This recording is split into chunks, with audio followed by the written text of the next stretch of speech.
All right, guys, welcome in. It's episode 38 of Watson's Playbook. I'm Brian. We got Jeff on the line with us here. Jeff, how's your week so far? It's going pretty good. Weather's pretty chilly. It's getting colder. They're expecting at least record-setting winter weather for Valentine's Day, so it's going to be interesting. -7 here, possibly. And if the wind picks up, then it'll feel colder than that. But other than that, been doing pretty good. Work's good, going well. I have no complaints. Life's good right now. That's good. That's good. Yeah, it's very cold here. As you know, being in Texas, it gets below freezing, and chaos just takes over. You know, I went to work this morning. Didn't know if we were going to work. I went to work. It was below freezing this morning. I get to my first stop, and they call us on the radio and say, "Hey guys, you need to bring it in. We're calling it." So we go. We brought all the trucks back, and we waited around till about 6 a.m. And they were like, "All right, go home. We're not working today." So it's been crazy. It's supposed to get worse. We got freezing rain in tonight. It's Sunday night into Monday. We got a 90% chance of snow and sleet. So. And then Wednesday is next week as well. It's pray for us in Texas because we don't do good with cold, and we do not do well at all with ice. There was a 133 car pileup on 35 today. Pray for those families. There were 6 people at least that lost their lives today. Very sad situation. Thank goodness my job told us to go home. So it's going to be a crazy week for me with work next week and missing days, and I don't know. So it's going to be very, very, probably very stressful, but and long hours. But it's the high on Monday here, Jeff, is like 15 degrees, and the lows in the threes, and it's just going to be miserable, man. So. Pray for us Texans. I'm ready for that 90-degree, 100-degree heat, Jeff. I'll take it over the cold any day of the week. Man, it can't get cold enough for me. As yesterday, or actually earlier today, you know, my wife was like, "Oh, it's gonna be 0 degrees tomorrow." I'm like, Ugh. Awesome. I can't do it, man. I was like, oh, awesome. I can't do it. No. I don't know what it is. I don't know if it's because as a kid I just couldn't stand the heat. It just got to a point where I was like, man, this is. And then the first time I think I experienced like cold weather, really cold weather, was visiting my grandparents in Colorado, and I was like, this is it. This is like, I like this better than I like the hot. So yeah, man. See, and it's funny because me and Jeff, we go back to middle school. That's how long we've known each other and became really good friends. And Jeff would go to school when it's ice outside in shorts. That's the so Jeff has never been,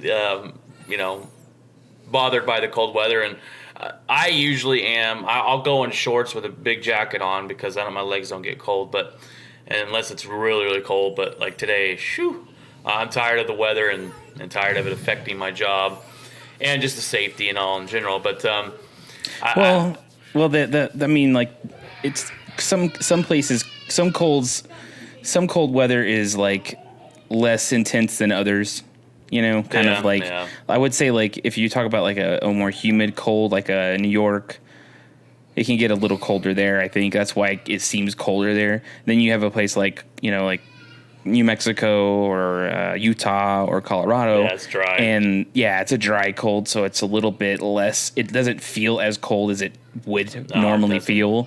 So it's a little bit more bearable, I think, than it would be like if it was like Maine. Right. Yeah. Maine gets crazy. When we lived in Utah, the cold up there was nothing. I mean, it'd be 20 degrees and I'm outside in shorts and a shirt and no problem. But here in Texas, you can't do that. Your bones hurt. You ache like old people do when it rains or whatever. But all right, man. Let's go ahead and jump into it. We got a pretty big show today. We got some headlines and everything else. But let's jump into those headlines real quick here. First of all, I do want to apologize. I have 4 kids. You will hear them in the background. I've said this on the podcast. If you're listening on the podcast, but since we're doing the video now, you're going to hear him scream and cry every now and then. So I just do want to apologize for that. All right, Jeff, let's jump into the headlines this week. This last week, the NFL awards came out, Jeff.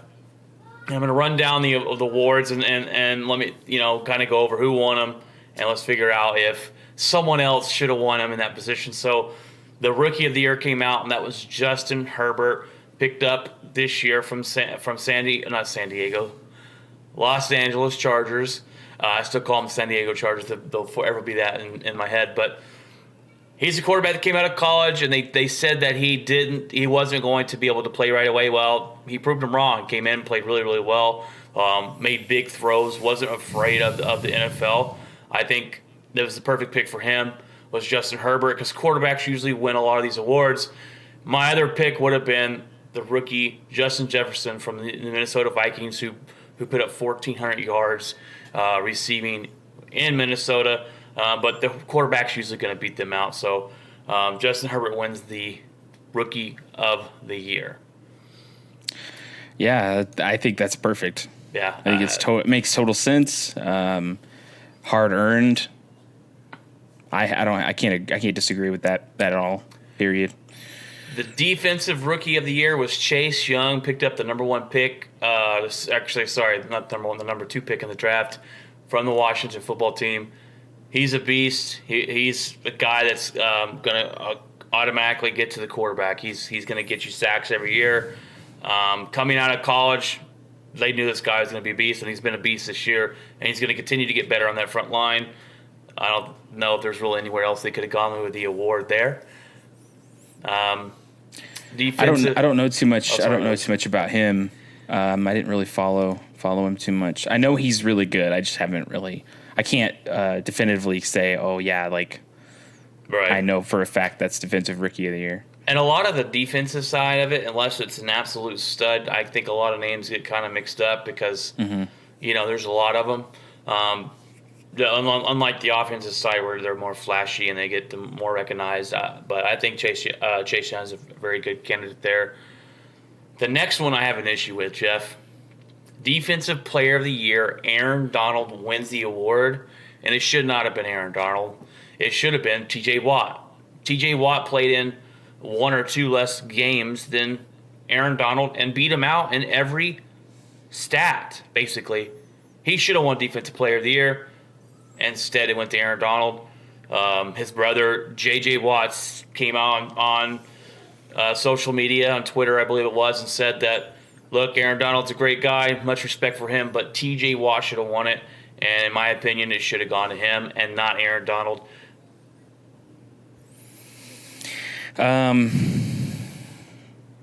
It's hard. It's hard on this one because I know they're both really good. Who did T.J. Watt or who did T.J. Watt play for? Play for the Steelers. Okay. And he's a beast. Because him and his brother both, I know his brother's been in the league a lot longer. Yeah.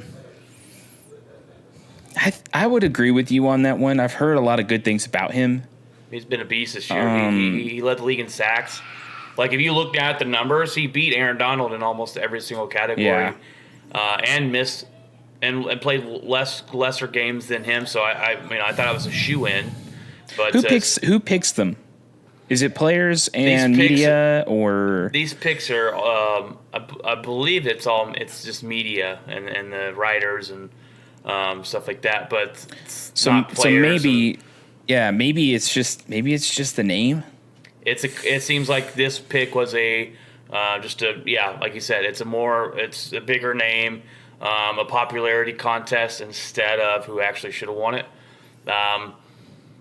The Offensive Player of the Year was Derrick Henry, which I totally agree with. He rushed. He's one of only 7 or 8 running backs to rush for over 2,000 yards in the season. There was talks about him being up for the MVP as a running back. That's huge because we all know that the MVP usually goes to the best quarterback that season.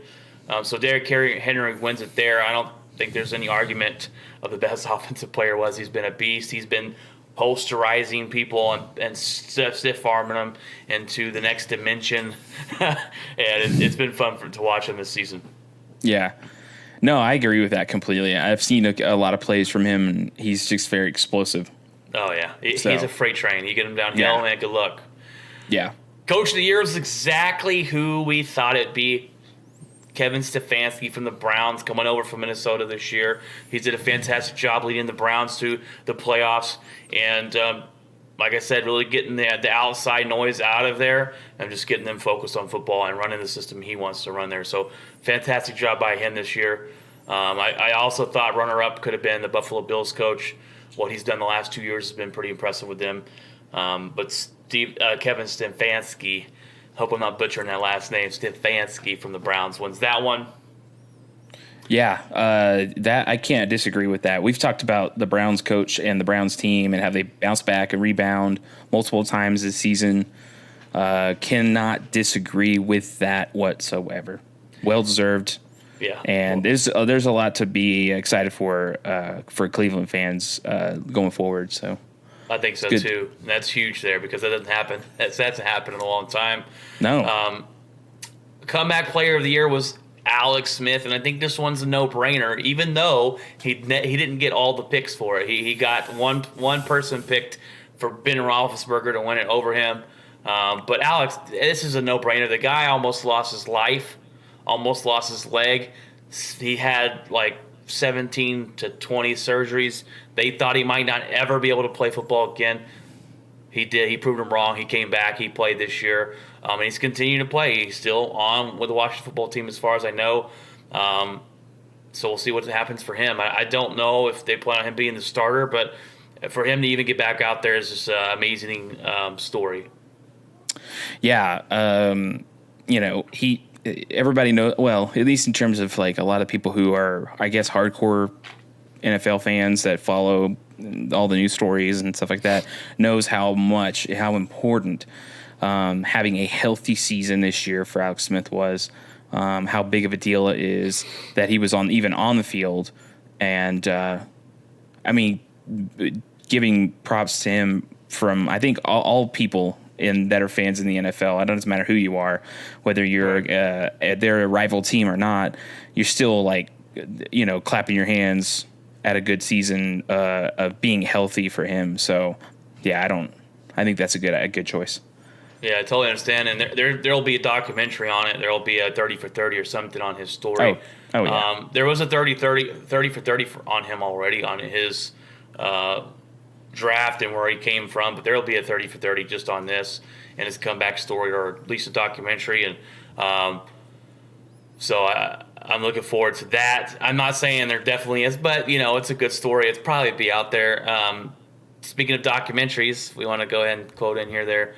Athlete A, we're going to do a review in a couple weeks here. The last week of the February, we will do a review of Athlete A as a documentary we chose for this month. So look forward to that. That we were talking about documentaries, so I wanted to throw that in there. MVP, Jeff, give a round of applause. MVP, Aaron Rodgers, your man. AR-12, killed it this year, played like the MVP, and I hear all the, Mahomes should have won. Look, Aaron Rodgers beat I'm kidding. Every quarterback, even Patrick Mahomes, in every single statistic except yards this year. He deserves it. He played like MVP. He's a beast, and he deserves it. I mean, there's not much you could say about it, unless you're just a hater. Well, Brian, I am a hater. You're a hater. I am a hater. I agree. I think this couldn't have happened at the better time for Aaron Rodgers. I think that in a year where it was in doubt, is he going to be the guy? They just brought in a dude from the draft. What does this mean? To prove all that wrong, to go out there day in and day out, show your worth. Yeah, I mean, I can't doubt that whatsoever. In terms of raw numbers, stat for stat, body of work for body of work. I mean, even if you're including, a lot of people would be like, what about Tom Brady? Well, I don't think statistically Tom Brady had a good year. Not MVP versus Aaron level. Rodgers. So if he's beating out all these people, there's no denying it. There's no denying it. Aaron Rodgers. You can't deny it. I do believe Patrick Mahomes is the best quarterback in the league, but this season Right. Aaron Rodgers played like the best quarterback. And he's turned back the clock. I don't know what it was, buying into LaFleur's system. Was it the drafting Jordan Love and kind of give him that kick in the butt? But it worked, and whatever it did, I hope he comes out next couple years and plays that way and see him retire at Green Bay Packer. Jordan Love, he's made that pick look even worse. I mean, so we'll see where it happens. There's talk about trading Jordan Love, but I don't know what trade value it would have, and that's a whole different situation I go into. But we're not going to want to get off too much topic here.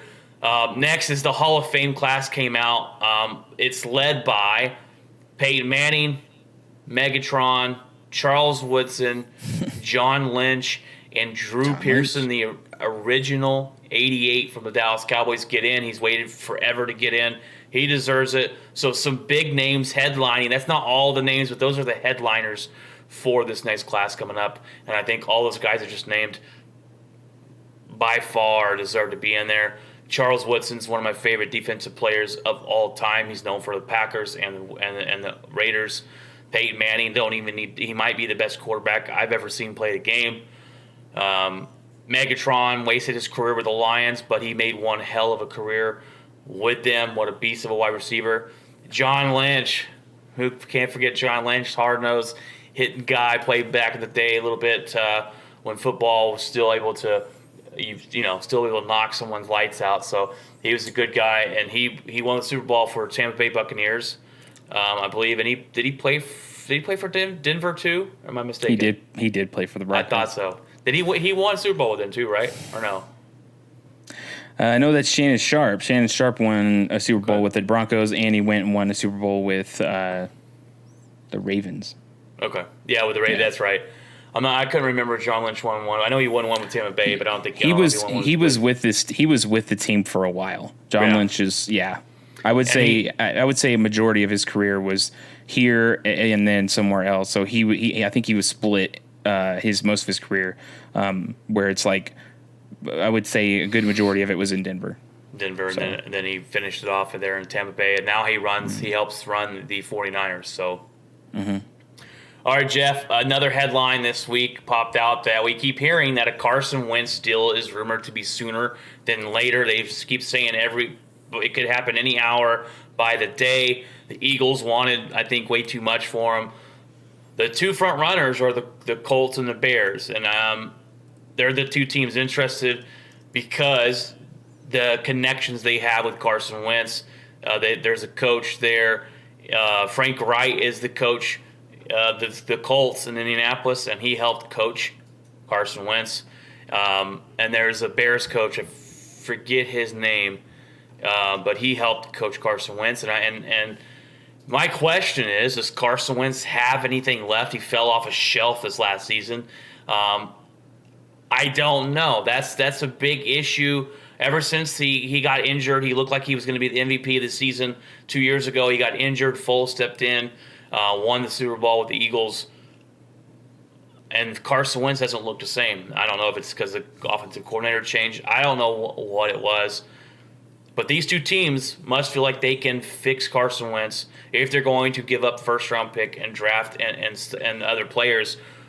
They must feel like they could fix this guy and turn him into what he used to be, especially with the Colts being so close and so far away, or so close and so just one piece away of the quarterback of actually winning a Super Bowl.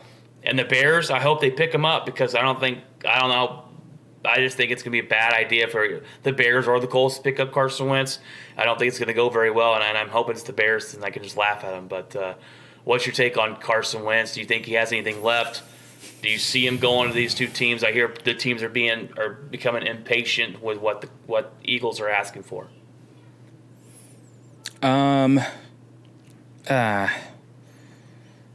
It's possible that I think he does get traded, but I do think it is take their sweet time. But eventually somebody will get desperate enough and just They're like, we don't really care. Like, we need a quarterback. So, and then I think at some point the Eagles will get desperate because they're not going to start a season with him. It's just not going to happen. I don't think so either. And they've bought in on Jalen Hurts. He played last year, and they bought in on him. I'm not a big Jalen Hurts fan. I don't think he throws the ball very well. He does use his feet pretty good, but I just don't think he throws the ball really well to be a starter. But they bought in on him. It's a lot changing there in Philly with getting rid of the head coach and doing those type of things. And the GM, did they get rid of the GM? I think they got rid of the GM too. And so they're kind of cleaning house and starting a whole new thing. So we'll see what happens. But yeah, Carson Wentz, they're going to have to eat some money, I believe, as well. They wanted when they make the trade, they want someone to pay some of the money, some of his contracts, so they're not having to eat all of it. So I don't know. Whoever gets them, I think, is going to probably overpay, literally with first-round picks, and then happen to pay some of his contract. I just don't think it's worth it. And I'm going to laugh if it's the Chicago Bears because I hate the Bears. So, there's that. It's it's a wait and see. I don't think we're going to know anything anytime soon. Sorry, yeah. No, yeah, they keep saying it's going to happen every day, every hour. It could happen any minute, but I don't know. Maybe they don't like the Eagles. The other quarterback news is going to be a big story throughout the offseason. So the Houston Texans keep saying they have no intentions to trade Deshaun Watson and that they are invested in him, and they want him to know that. The rumors are that the players in the locker room have told Deshaun Watson, you don't owe us anything. Go ahead and get out of here. Don't be trapped in this organization. We are on your side. He wants out. The new GM says we have no intention to trade him. So somebody's going to fold here, Jeff. Somebody's got to fold. The Houston Texans probably will be it because Deshaun Watson, he's going to have to prove it when it comes to showing up for training camp, showing up for the football games. He's going to have to sit out if the Houston Texans are refusing to trade him. Yeah. But my opinion, if you're the new GM of the Houston Texans, you can trade Deshaun Watson for at least 2 ones, maybe 3 ones. Deshaun Watson's a fantastic quarterback. I'd take him on my team if I didn't have Aaron Rodgers. And you can get a buttload back. The GM that was there before and head coach, he was the same guy, traded away all your first-round picks. You don't have a lot, so you could use those first-round picks to rebuild the team. But they're really set on Houston. Houston's really set on Deshaun Watson, which I don't blame them. But someone's going to have to give. And I don't know if the longer the Texans wait to deal with this issue, they could get less in return for Deshaun Watson because teams are going to know, hey, look, let's say if Deshaun sits out a couple games next season.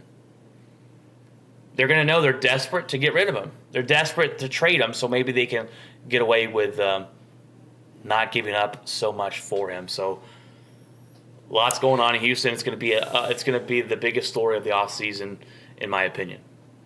Yeah, this is going to be a very ugly situation.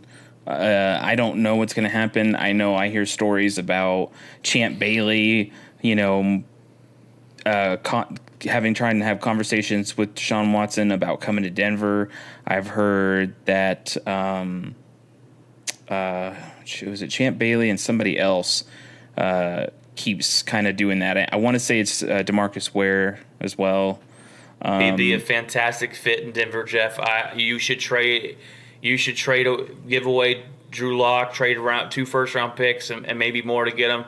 I think if you add Deshaun Watson to your roster next year, and maybe a couple defensive players in the draft, I think it turns Denver into a very a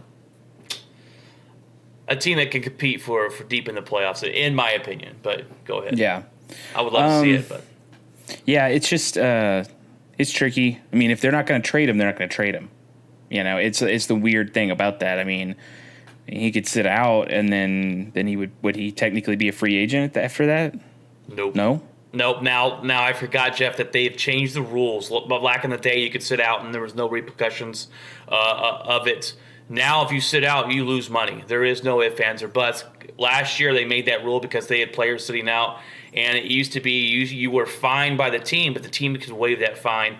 Now you cannot waive that fine. They get docked that money no matter what. So if Deshaun Watson is willing to fight to get out of there so bad, he's going to have to pay some money to do it, and he's made millions, so I don't see why he wouldn't if he really wants out. Or just show up and be injured and not play. I don't know what else he could do. I think eventually the Houston Texans will have to trade him. I don't think they're going to have a choice, in my opinion. Or they're going to be paying a guy to sit on the bench all this money they're not going to be able to move on from. But they've burned the bridges, in my opinion, with Deshaun Watson, and I think he's out. And I think the players usually, and most of the times, have the leverage. Absolutely. Because without them, I mean, you don't want a player going out there and losing games.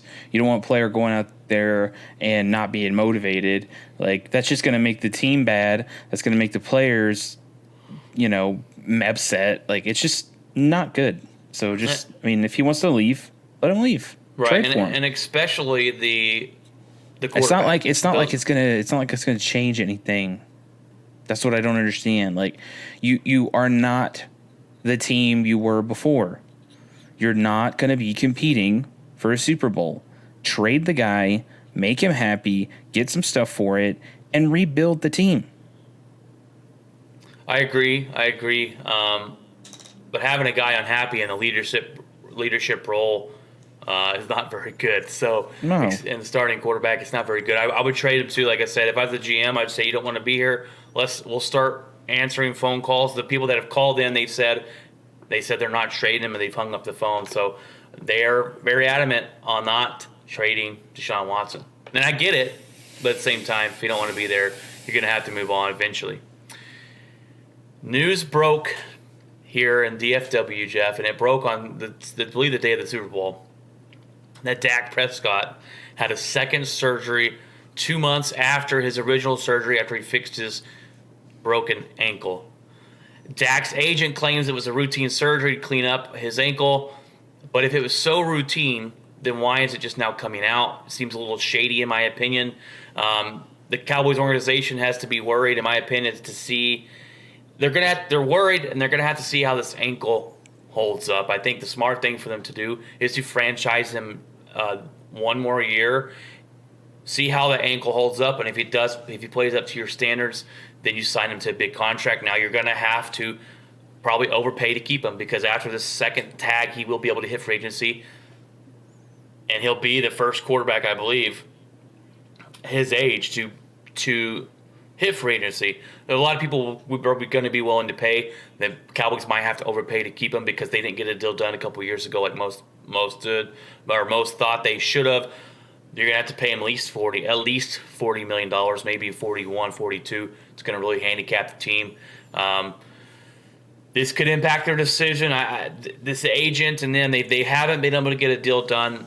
There's a lot of speculation that Dak isn't happy and all this stuff, and the Dallas Cowboys didn't want to give the 4-year contract like Dak wanted, and it's been a big cluster in Dallas. Now you add this about a second surgery, and that apparently it said I can't talk tonight. The agent said it was not anything to do with his broken ankle. It was something unrelated, and they were just kind of strengthening up his ankle. Now, Tom Brady, actually, news broke today that he is going to have surgery on his knee to clean it up. So they saying it's just a cleanup thing. It seems a little sketchy to me. But I guess we're going to have to wait and see when Dak comes out and plays this next year how strong that ankle is. Can he, it is his plant ankle, his plant foot. Can he throw the ball with a mothership? Can he still run out of the pocket and use his legs? There's a lot of things that Dallas Cowboys are going to have to figure out if they want to do that. If they want to sign him for long term. And that's the big question mark, and that's going to be probably the second biggest story, if not the biggest, in this offseason, because it is the Dallas Cowboys, and everyone likes to over talk and overhype them. But I think, in terms of the Tom Brady thing, I think almost every player is injured by the time they get to the Super Bowl.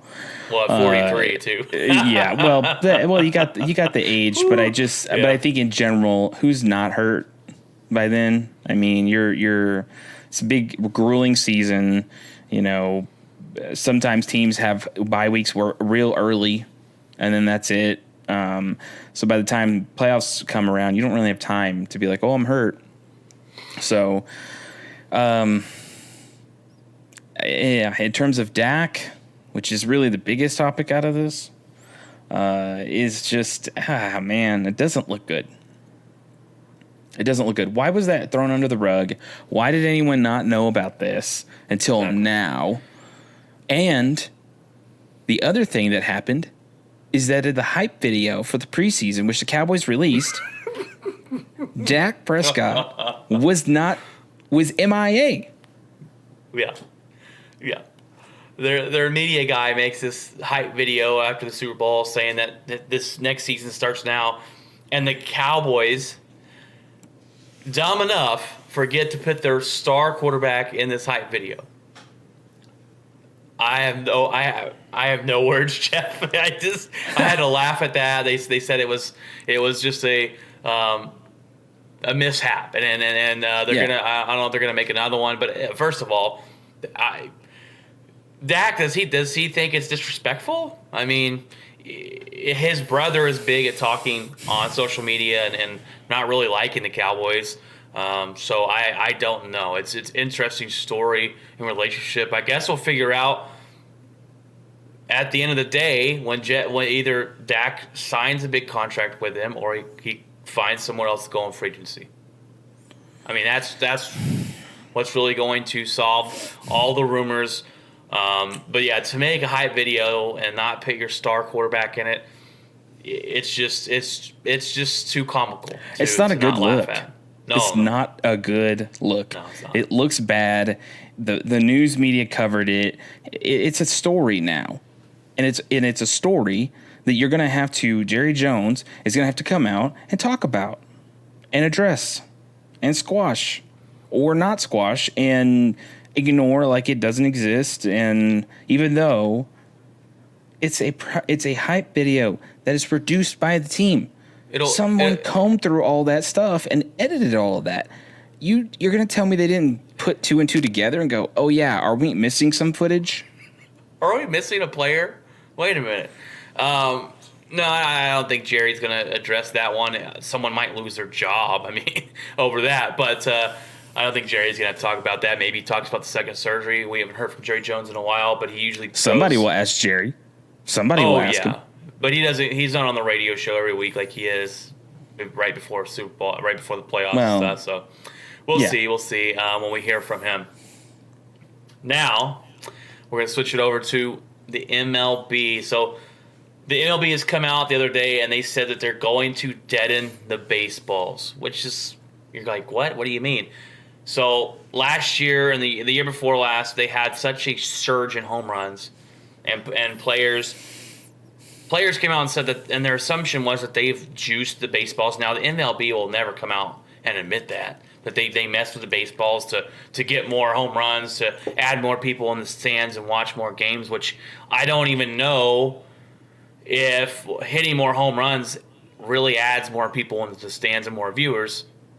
But they're going to deaden it, which this kind of proves that they juiced them or did something to change them to get the ball to fly further. They say this deadening the baseball will make it not like it will be drop in 2 to 3 feet less than it would if they kept the ball the same. It's really interesting. They were talking about the other day, and that was the thing. They were like, is home runs what keeps people in the seats? Or, because usually if you have more home runs, you probably have a lot more strikeouts because you have more people trying to swing for the fences, and you're not putting the ball in play a lot. And I think that's what's changed in baseball, and the analytics, I think, have worked against baseball as far as getting more views. But it's very interesting to see. I guess we're going to see this year and see if those numbers drop down any at all. This is something that's been kicked around for a very long time, at least the last, I would say 3 or 4 years, really, that it's been talked about. It's a story. It's shocking to think or whatever, but a lot of the fan bases and it's been known something's up with the balls. And to top it all off, to kind of put a little bit of a idea, had there been more home runs? Sure. There's also been a lot more strikeouts. So it's just like, I mean, there is a give and a take. This is not the same as stealing signs with video cameras. This is not the same as recording practices to gain an edge on the other team. Patriots. Yeah. Sorry. And Josh McDaniels. He tried to do it in Denver, and that's like, come on. The organization's a little bit more better than that. So it ultimately, I mean, what does this mean? It means that you're going to get a drop a little bit in the baseball distance. But I mean, if you're Aaron Judge, you're hitting a freaking bombs going 480 some odd feet. Yeah. No one's really going to bat an eye, Like, I don't think it's going to change. Yeah. This isn't like it's turning, like, first of all, Altuve. He's a good hitter. He can hit home runs. It's not because of a juiced ball. Are there times where, it's like he barely made it over that fence. Yeah, sure. Maybe it was because of the juice ball, but 9 times out of 10, it's not because of that. I mean, this isn't like the home run era back in the 90s where it was like Sammy Sosa and Mark McGwire, and they were both just bombed. Like, 60 some odd home runs in a season. That's crazy. That's different. That happened because of steroids. That didn't happen because of juiced balls. Like, trust me, because if it was juiced balls, then we'd know about it. And then they'd just be doing it all the time. Well, and the home run crown would mean nothing. Right. And the juiced balls is it's an advantage for every hitter. It's not, the steroids is only an advantage for the guy taking the steroids.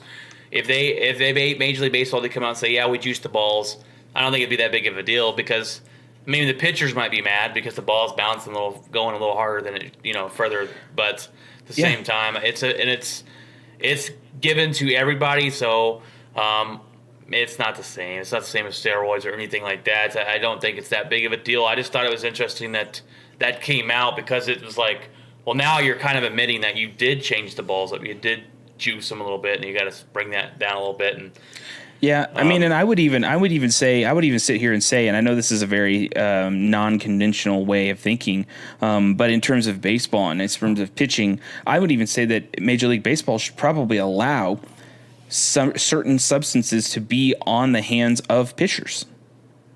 I think that's something that should happen, whether it be pine tar, whether it be something, because it allows them to control that ball a little bit better so that, people get injured less. People get, and I think that's the thing is like, it's just a substance. It'd be no different than them licking their fingers and putting dirt on their hands, like or licking their fingers and put chalk in there. I mean, they use a substance anyway. So if they're trying to, if you can narrow it down to where it's like this and this are the only two substances you can use. You can either use the bag, use the resin bag, or you can use these two substances and that's it. That's it. That would eliminate everything. They would not be licking their hands anymore. I know that's what they're talking about because of the COVID stuff and whatever. No more of that. But I mean, it would eliminate that. So just allow that to happen. If you're going to allow these juice balls to happen, allow the pitchers to have a certain substance that has been certified by Major League Baseball to be okay to use. So these people don't have to be like going under the radar trying to grab, sticky tack or whatever and putting it on their hands or, whatever, Yeah, I mean, I get it. If you're going, in a way, if you're going to give the juice balls to the batters, then give the pitchers maybe a little bit more of an advantage. It doesn't change anything about the pitching. All it does is just give them a little bit more control. That's it. Yeah, you may be able to control the ball a little bit more, but I don't know. We'll see. We'll see if this year. I don't think it's going to change anything, and I think really what's changed all the home runs has been analytics. They don't want you just getting to first base. It's kind of useless nowadays, and so it's changed a lot, but for the worse, in my opinion. as far as baseball goes. But the one thing I didn't add in here, Jeff, is Green Bay Packers. A couple coaching notes. The Green Bay Packers signed a defensive coordinator from the Rams named, what was his name? It was something Berry. I think it's Josh Berry. I forget. And I forget, Jeff, because I'm not really thrilled with the hire. I'm not really thrilled with it. He's been a defensive coordinator 2 times in his life, and both teams have been garbage defenses. He coached on the Rams last year, but he wasn't the DC. So the reason they hired him is he does have a link with Matt LaFleur, and they run Vic Fangio's defense.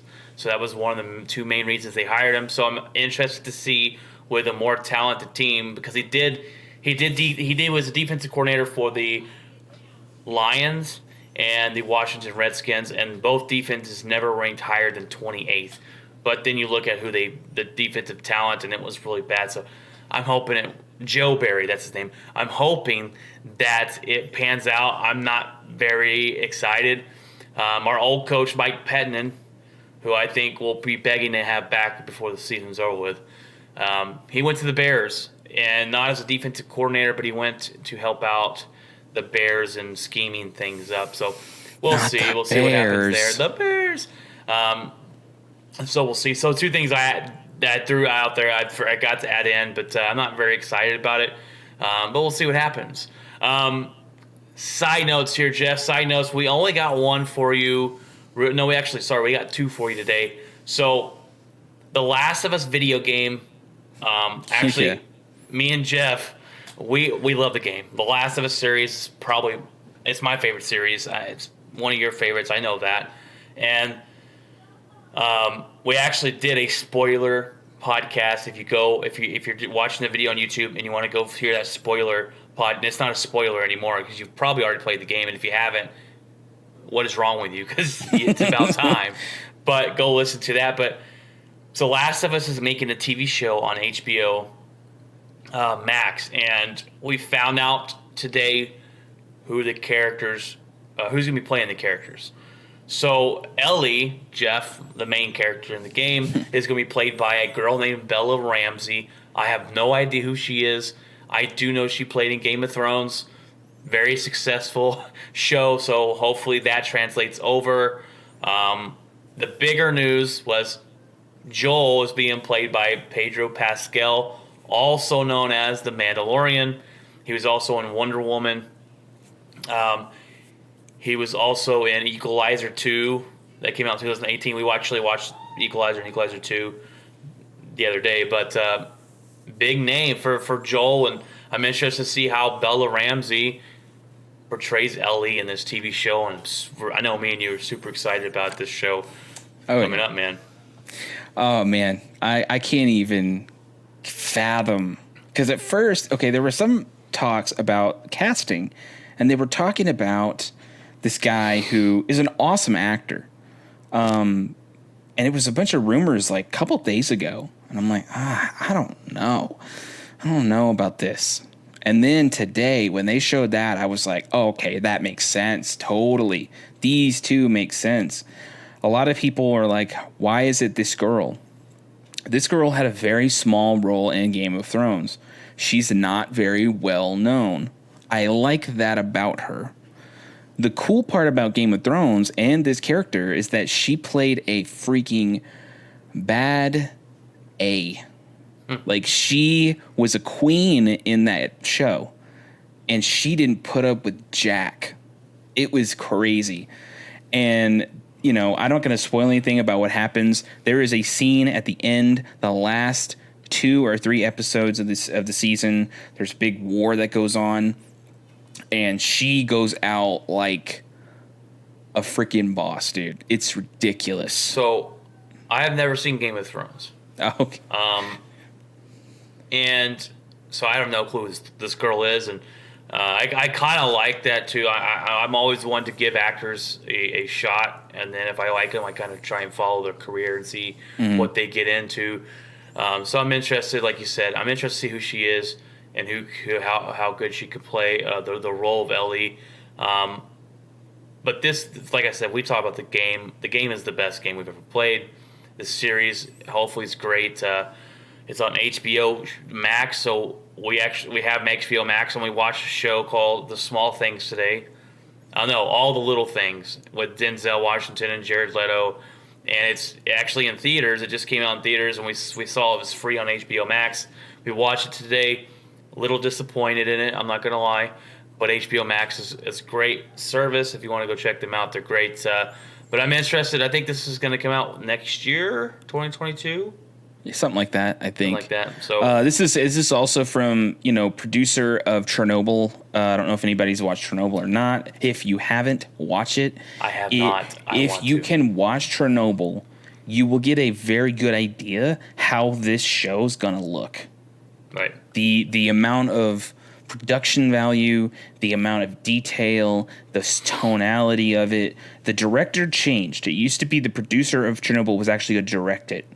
But now he's just producing it along with Neil Druckmann. Neil Druckmann's actually writing the screenplay. And so he's working with the team as well. But the director is somebody else. And I haven't seen his movie. I want to see it just to kind of get an idea of his style. Because if I get an idea of how he shoots his stuff, then, ultimately you're going to get a good idea of what to expect for this show in terms of style. Right. So I think it's going to be awesome. This is one of the perfect things, Sony internal properties that you could ever put in a TV show that makes sense. It's because it's totally real. It's all about human emotion. It's perfect. Right, and that's what we talked about. Is that game, the Last of Us game? You feel all the emotions, Chef. Oh, absolutely. You feel all the emotions playing that video game, and so if you haven't played it, go play it, and then you can look forward to this series, like me and Jeff are. So the other side note, Jeff, go ahead and take over that. You told me about that a while ago, so you want to jump into that? You're talking about MLB The Show? Yeah, you know more about it than I do, but... Okay, so MLB The Show information came out a couple days ago. They released a video with kind of like they did this little weird, I guess it was more like production last year where they had like puppets and the puppets were kind of talking and selling. They would go in the commercials too, and it was more of a promotion type thing to promote the game itself. So one of the puppets looks like the old Yankee pitcher Goose Gossage, and then the other one obviously is the cover athlete. But the cool part about this, they announced you can openly go to MLB The Show. If you go to the PlayStation blog and look up MLB The Show 21, there's an actual beta test. It's called a tech test. And you can sign up for it. I signed up for it the second they announced it. And then you will be given an email with a code to download. And you can play MLB The Show online with people for about a week. Nice. I think it ends on the 23rd of February, which will give you an idea. They're basically stress testing the servers is really what that means.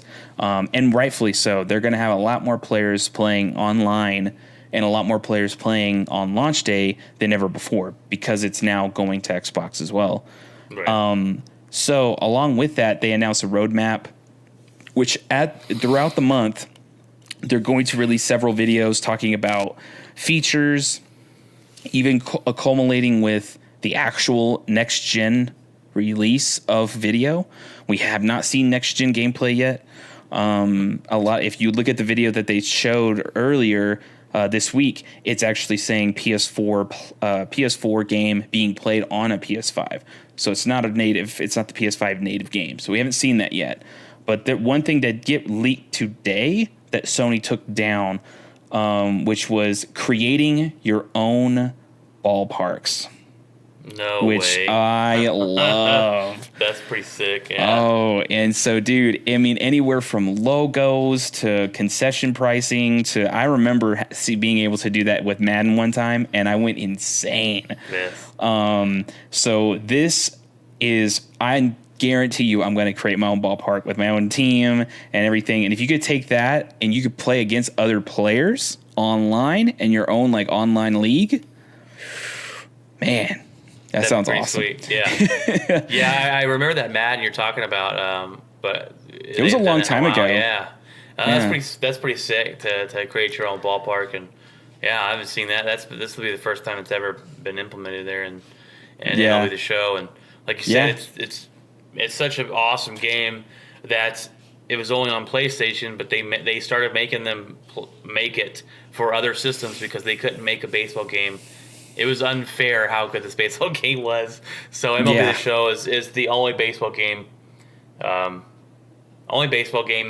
find and that you're ever going to want to play. So when does this come out?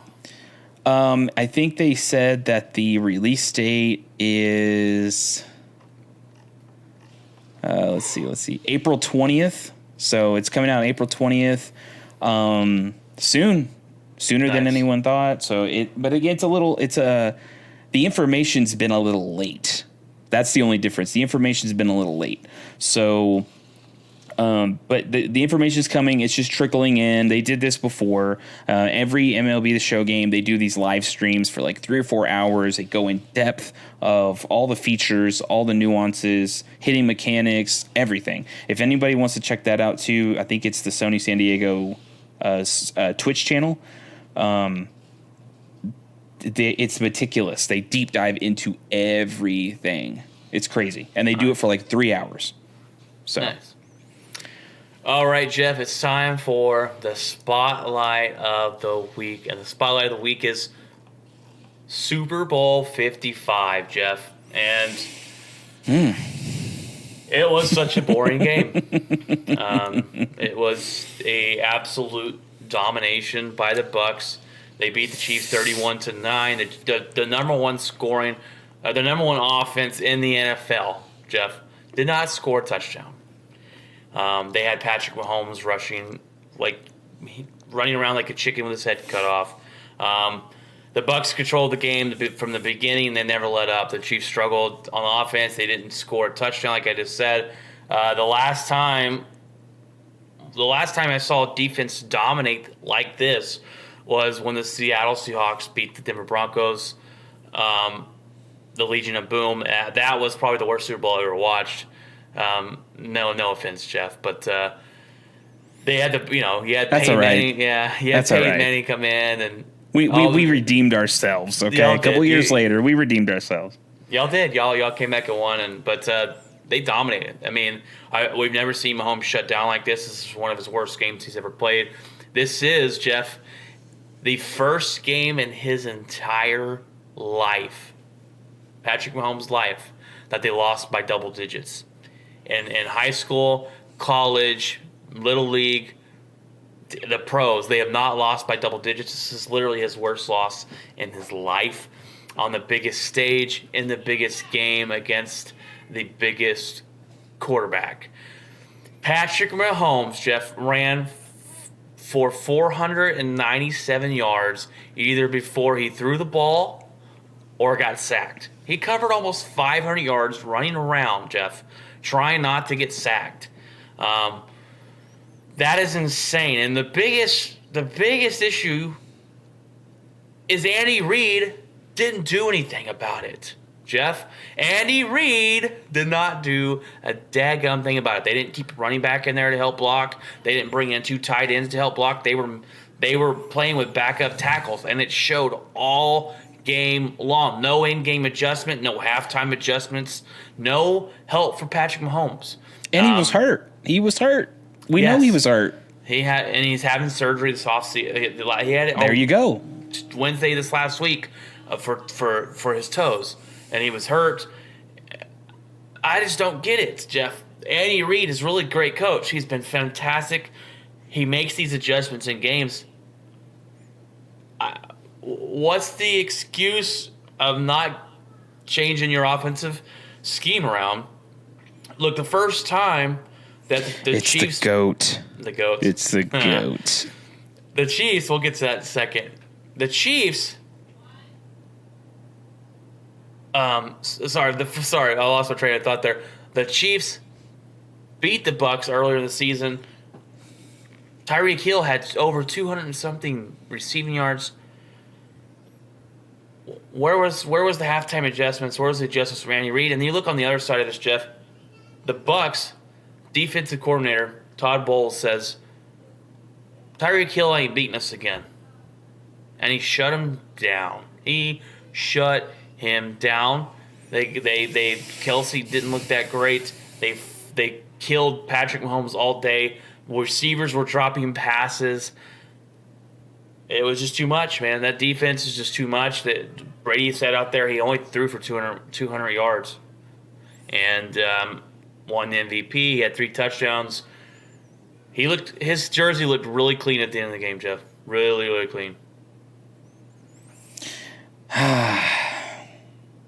It's just, yeah, I don't know. I thought, for example, I thought this was going to be a closer game than it really was. And when I looked, because I didn't watch the whole thing. I just didn't watch the whole thing because I was like, I don't know. I just don't know if I want to deal with watching it because I don't really care.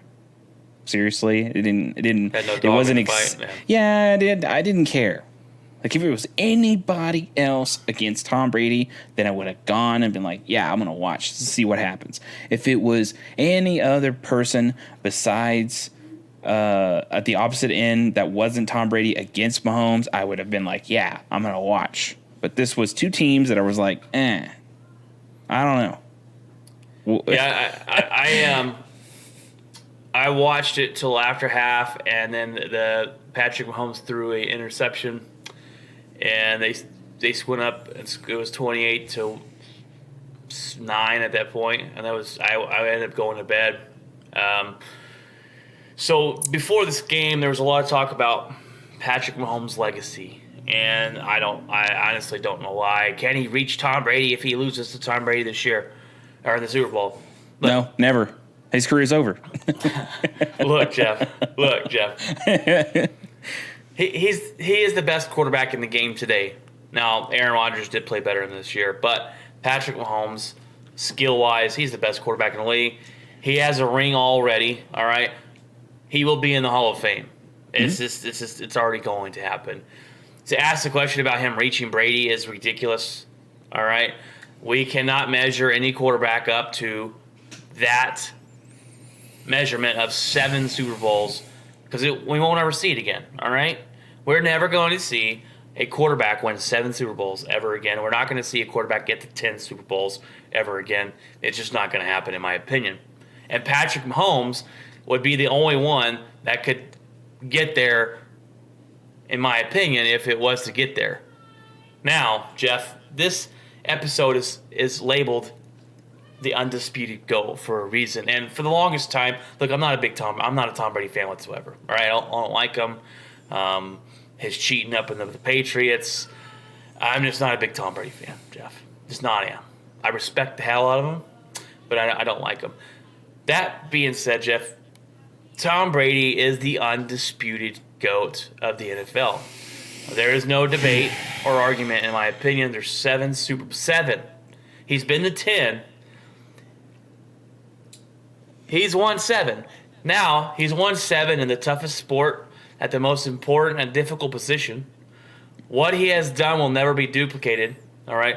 10 Super Bowl trips, and if it wasn't for the Giants' amazing catches and the Eagles' backup quarterback in Nick Foles, who threw for over who beat Brady, Brady threw for over 500 yards in the Super Bowl, Brady might just have 10 rings, Jeff. Brady's coming back next season. We could see 11 Super Bowl appearances. I hate to say it. I wish he would retire. He's not going to. He's the undisputed GOAT, Jeff. There is no ifs, ands, or buts. You can say all you want. 7 Super Bowls, 10 trips.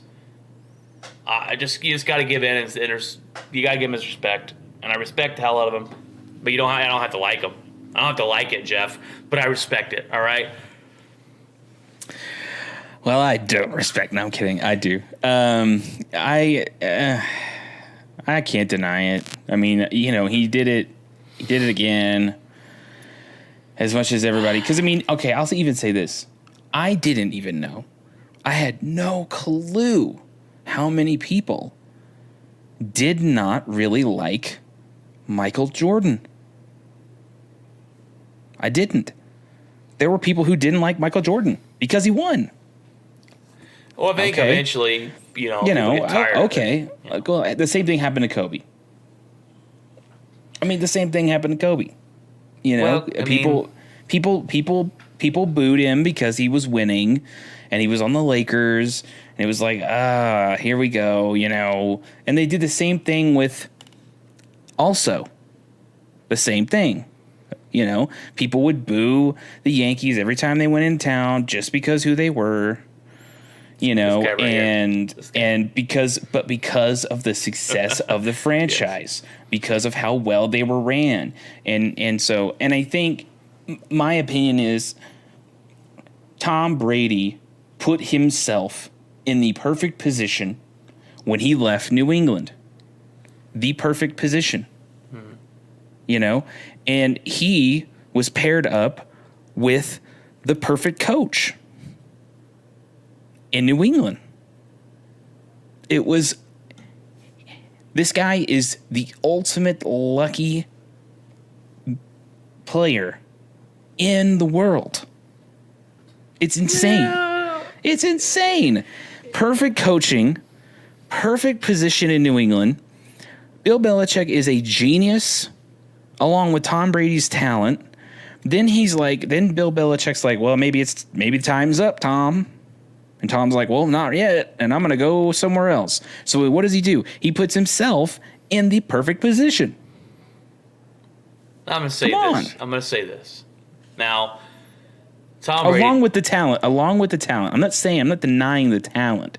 I'm saying he put himself in the perfect position. It would be no different than if Dak Prescott said, I'm done with the Cowboys, I'm going to New England. I mean, Dak Prescott would put himself in a good position, paired himself with a good coach. With the best head coach, yes. Yeah. Now, the talent-wise, it's probably a little on the offensive side of the ball less of a good coach. Yeah, but if you have somebody like Dak Prescott, he would figure it out. Yeah. You're going to tell me that Bill Belichick wouldn't figure it out? Dak Prescott is a better quarterback than freaking what they had last year. Oh yeah, Cam Newton is done in the NFL. It's interesting. Tom Brady came into. Look, Tom Brady was almost the last pick in the draft. He was way down there. So Bill Belichick kind of helped him turn him into something that no one thought he could be. So that's Bill Belichick. They worked really good together. Tom Brady became a very efficient quarterback over the time with the Patriots. Then he left and he went to Tampa Bay, and everyone's like, "Well, Tampa Bay was 7-9 last year. Tom Brady is so good. They won the Super Bowl this year." No. Look, first of all, they have an amazing defense. Okay. Second of all, it wasn't just they switched quarterbacks. They brought in Gronk. They brought in Antonio Brown, who only came there. Those two only came there because of Tom Brady. They have Mike Evans, Chris Godwin. That's the best wide receiver crew in the league. Talent-wise, in my opinion, maybe the Dallas Cowboys with Dak come pretty close to that, but it wasn't just Tom. But Tom does bring, Jeff, the winning culture. He brings that higher standard that he holds his players to. And that's big in the NFL. He brings in that locker room, and he's a big leader, and he brings that in. He's just the GOAT. There is no denying it. I can't say it now. You look at other quarterbacks, physically and talented, and arm strength and everything else. You look at that. Give me Mahomes or give me Aaron Rodgers. You're comparing the talents that they have. Aaron Rodgers can run better than Tom Brady. Aaron Rodgers has a better arm than Tom Brady. Aaron Rodgers is very more accurate, in my opinion, than Tom Brady. All sorts of things, athletic-wise, that Tom Brady isn't that other quarterbacks are. But Tom Brady gets the job done when it counts. Tom Brady brings that leadership. He brings that winning mentality, and he's done it for years. And just got to respect him. And I would think when you talk about, Jeff, about people hating other people or hating great players, as in Michael Jordan or Tom Brady, a lot of me is Tom. I don't like Tom Brady because character issues or cheating up in New England. Right. New England was caught cheating twice. Right. All right. Right. That leads a little bit. Michael Jordan was hated probably because of winning. You do. Like, even if Patrick Mahomes, a guy that's very likable, if they go on and win 8 Super Bowls, people are going to get tired of it. But Michael Jordan had his own issues. A lot of people of his own race didn't like that he wouldn't speak out on politics and certain situations. There's that. So he has his own little different things that people nitpicky things. But when you were looking at just a sport topic, you've got to respect the greatness of what they did. Right. And Tom Brady and Michael Jordan, and the Yankees organization that you brought up is just they've done things the right way. Well, Michael Jordan and the Yankees organization, Tom Brady did cheat, but it's that fine line, and people are going to sports hate on whoever they want for different reasons. And like I said, I didn't like the Yankees back in the day because they bought a bunch of people and they were always winning and kicking my team out of the playoffs, and I just hated them for it. But that's just the truth, and I'm a realistic fan to understand that. So Tom Brady, got to respect it. Somewhat they bought. There was the internal players that they did bring in under their wing: Derek Jeter, Mariano Rivera, Jorge Posada. We're not here to talk about the dead Yankees. No, but people are going to hate who they want to hate. If you want to hate Tom Brady, that's fine. I have no problem with it. I see, like, an example of this would be I absolutely liked LeBron James. I was like, man, this guy's awesome. Like, he's great to watch. He's taking this team that just no one cared about and propelling them to greatness. This is amazing. And then the decision happened. Mm-hmm. And then I was like, I don't know about this. And it's the way he handled that situation. It's the way he went to Miami and he was like, we're going to win 20 championships. And I'm like, what? Who are you? And why are you acting this way? And so that's when I was like, man, I don't like this player. I don't like that. Yeah, you'll find different. Just, yeah. Oh, no, it wasn't because he was so good. It wasn't because he was so good. Yeah. They could have won freaking 5 championships for all I care. I thought he was a great player, and he is a great player. But I thought his personality was like, man, he's really, really trying to bring this team that just no one cared about to ultimate status. It's weird, Jeff, because LeBron James, I hated him for the same reason coming out and with that and the way the decision and like who you are or who do you think you are, man? It's weird to have a player on my team, Jeff. I'm a Lakers fan, if you can't see from. Careful! Don't hit yourself with your mic. The Lakers. I'm a Laker fan, Jeff. We talk about it. Kobe Bryant, big inspiration for me. Being a Laker fan and Shaquille O'Neal and all that stuff, but it's hard to have a player on my team that without him we would be nothing, and helps us win championships last season. Great, but I don't like LeBron James. I don't. I have my own reasonings. The decision. I have other reasonings that I'm not going to say on this podcast show. But so it's weird. It's weird for me because I know without him, I appreciate him helping my team out by all means, and winning championships for us. And hopefully we go back again and win this year. But we'll see. But it's interesting to have that player on your team now that you're like, I don't really like you too much, but I respect for what you're doing for my team. And he's a marvel in his age and the things he's still able to do at the high level. Well, and in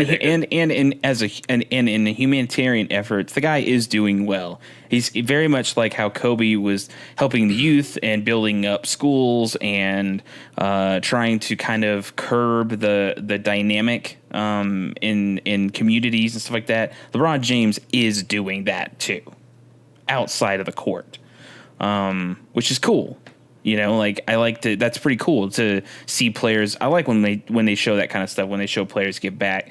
Right. So yeah, I mean, you know, and I think he even he did a lot of cool things after Kobe died, like that really kind of immortalized Kobe and made the Lakers organization more and their drive to win a championship more about Kobe as opposed to just the Lakers organization, because you know, Kobe in a lot of people's eyes, especially a lot of young people's eyes today, Kobe Bryant is the Lakers. He is the Lakers. He's the face of the Lakers, so he's the face. So that was I liked how LeBron handled that. Yeah, he handled it very well, very respectful.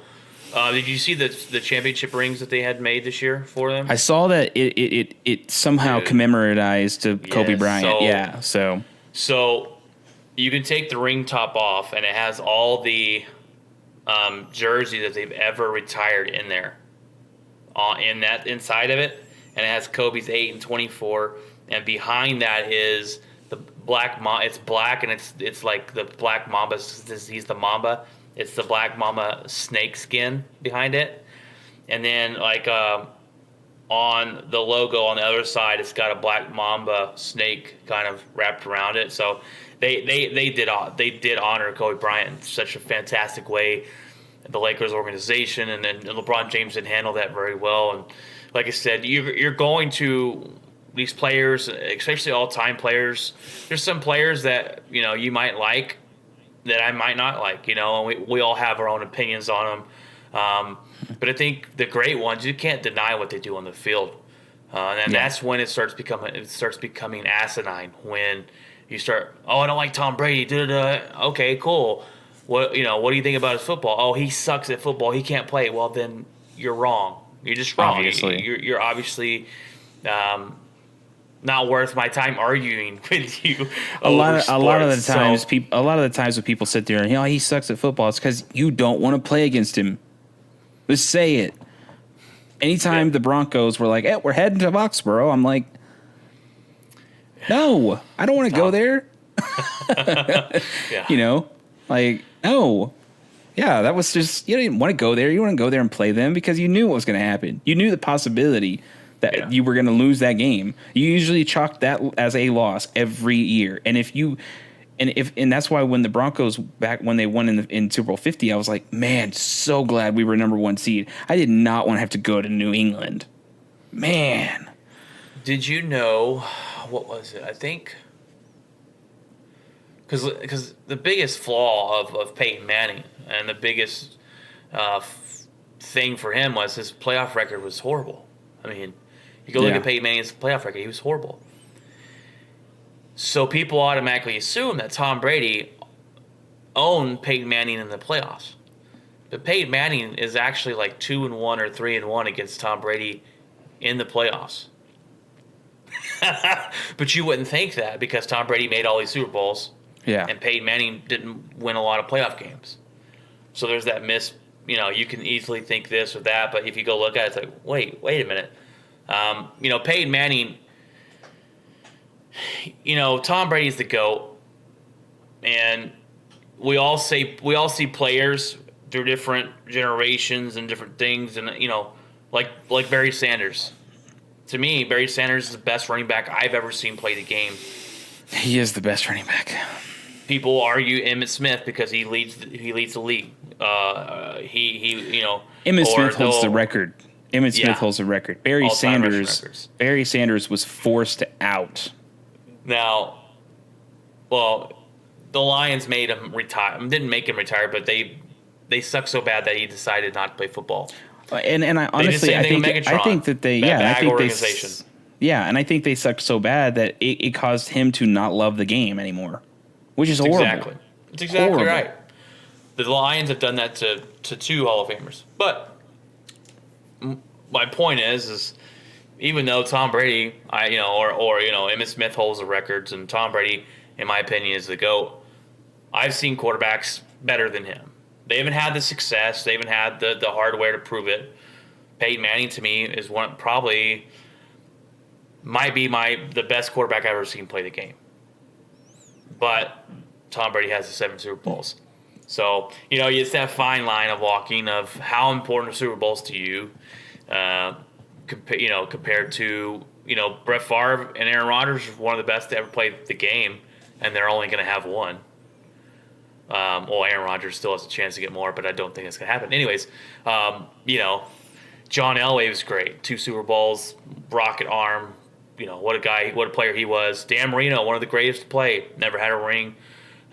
So it's interesting to have these conversations with other fans and other people about who do you think is the greatest. Eli Manning, the most overrated quarterback, that's going to be a Hall of Famer. Well, second most probably, behind Joe Namath. But Eli Manning, lucky he got on a lucky streak with a good defense. They beat Tom Brady twice in the Super Bowl. He has 2 Super Bowls. But go look at his numbers. They're not good. They're not. He's had years where he's thrown 16 interceptions. That's not good at all. You can't. No one ever considered Eli Manning to be an elite quarterback ever. But he's going to make the Hall of Fame. So it's interesting talk and debate that won't ever be settled. But I think Tom Brady right now is the GOAT, and there's no.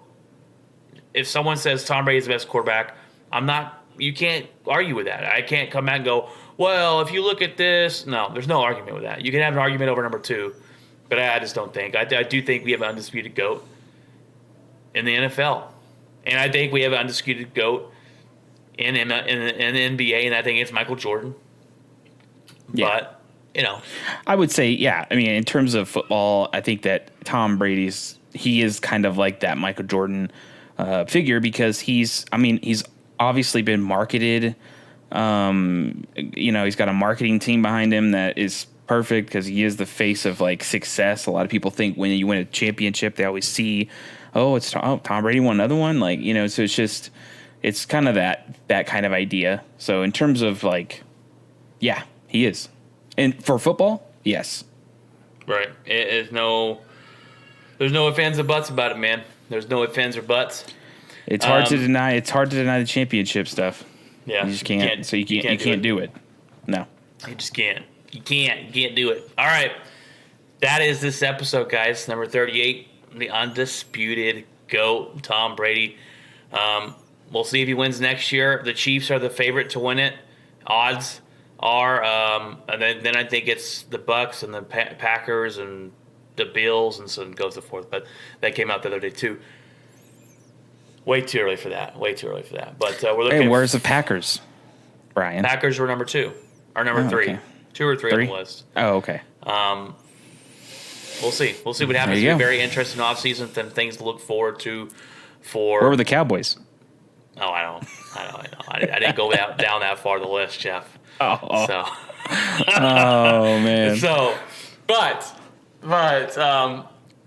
I hope you guys are staying safe out there with the winter coming in, the winter mix coming in, and it's affecting the whole country. So it is, and it's I hate it. I hate the winter weather. I hate the cold. I hate the snow. I hate the ice. I hate it all. Welcome to the ice age, Brian. We're in the ice age. I saw a meme the other day. I think my brother posted it. It said, "Welcome to Texas this week. We're gonna have winter all in 1 week. It's all coming at once."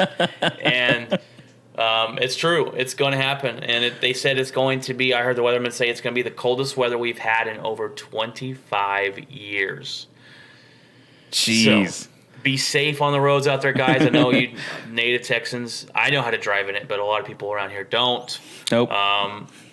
They don't, when it could be drizzling outside and people don't know how to drive in it. So it's 10 times worse when it snows and ices. We're looking forward to getting into the off season and talking about different sports. You're going to hear more basketball, maybe a little hockey. My baseball team has been so bad to watch lately. I decided I'm going to watch more hockey, and so we'll have some baseball talk on here and some different things. We got the movie. We got the documentary review of Athlete 8 coming up. in 2 weeks, Jeff. Episode number 40, I believe. So look forward to that. So we got lots of things happening. If you want to jump we're gonna try some live streams. Live streaming this. We'll do some tests. Probably we can try to do some tests this weekend just to test it out and see how it works and see how we can get it working.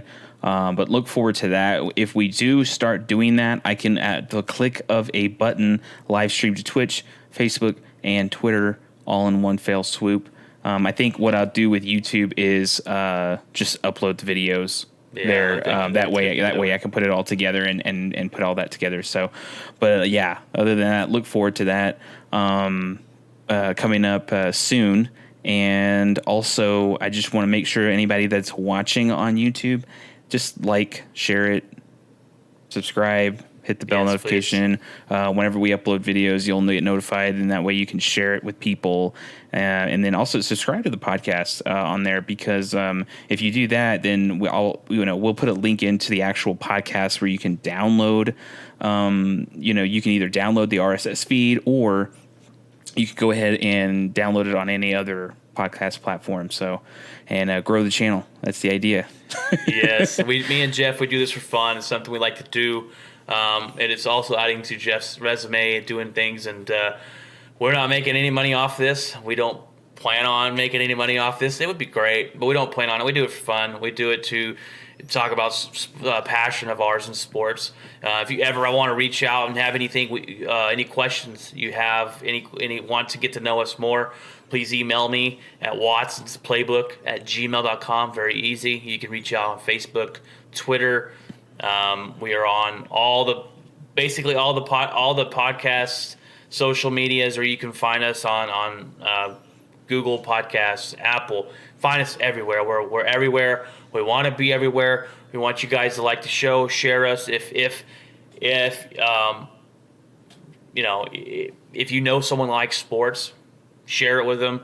If you're a woman who likes sports, great. If you don't, if you're a woman who comes across this podcast show and my husband likes sports, pass it along to them as well.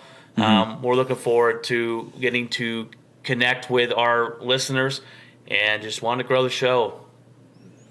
Yeah. And so, whenever we do if we do all these, do the live stream stuff, we will have the ability, as long as people are around and want to see it, the ability to chat with the viewers right then and there. And we would probably do that. I mean, once the show grows a little bit more, we'd probably do that right at the end. Answer any questions that we see that are kind of a big deal, that we want to, address a little bit. And even if you had any questions for us in general, we would answer those too. So, but right, we look forward to that. When we do our first one, it's not going to be a whole show. We just want to see kind of how it works, and maybe we'll promo it in. Maybe some questions in there of some people coming on, but we'll see. Yeah. We'll probably do Facebook first. I think that's probably the easier one to do. Yeah. But we'll go from there, guys. We're looking forward to continuing to do this show, and like I said, stay safe in the winter weather. Jeff, thanks again, man, for jumping on this week. Yeah, no problem. We're a little late this week, but life happens. Life happens. It does happen. So we usually have the podcast out on Wednesdays, and this video podcast out. When do you think each week this will be out? I can try to get it done. I can try to get it done today. I know I can get the audio done today for sure, but I can try to get the video uploaded. Sometimes it takes a while for YouTube to upload, so I go and do it, and it's like washing quicksand. Not quicksand. That's fast. It's like watching ice melt. It's just like okay. So yeah, and I try to make the file size a little smaller, but I'm still new to it. So, but yeah, I can try to get the video up today. I know the audio I will get out today. Awesome, man. Well, I appreciate all you do. Jeff is our editor of the show, so he edits all the audio and puts all the YouTube videos in, and I guess I produce the shows and I come up with the topics and different things. So that's how we run it here, and we're grateful for any listeners we have. And go check us out on the podcast. That way, if you can download it and listen to it later, you don't have to stare at a screen and watch us podcast it. You can listen any way you want to. But thanks again, Jeff, and we will jump on here next week, or maybe this weekend with the Yeah. live stream. Yeah. But we will definitely be back next week, and we'll get to talk another sports. All right. Take care, everybody. Take care, guys.